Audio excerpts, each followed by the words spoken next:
Tucked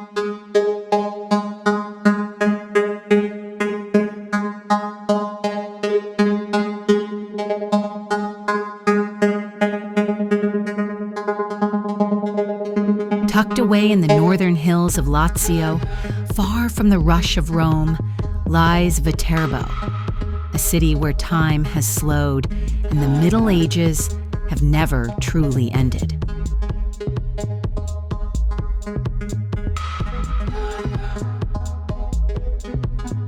Walled and watchful, Viterbo guards its heart, the San Pellegrino district, a maze of stone arches, towers, and flowered balconies, one of the best preserved medieval quarters in all of Italy. As you walk these cobbled paths, history doesn't just surround you, it breathes with you.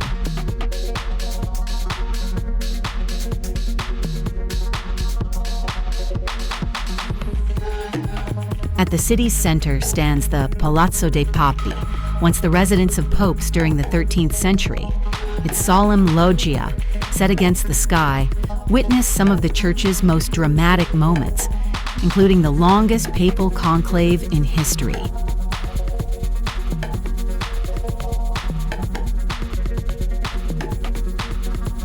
Not far away, the Cathedral of San Lorenzo rises with quiet elegance, overlooking rooftops that shimmer at sunset.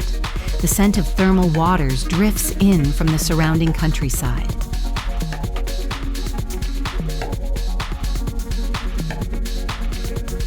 But Viterbo's heart beats loudest every September when the city comes alive for Santa Rosa, its patron saint, young and humble, whose story is written in faith.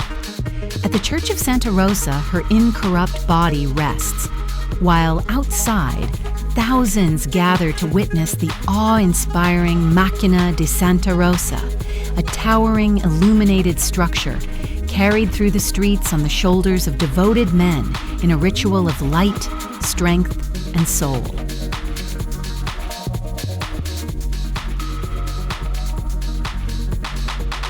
Viterbo is more than stone and steam. It is a living city of students, artisans, and quiet pride. It speaks softly through its bells, its piazzas, its olive groves, and the rhythm of everyday life. Here, every corner holds a story, and in the silence of its ancient streets, you just might hear your own.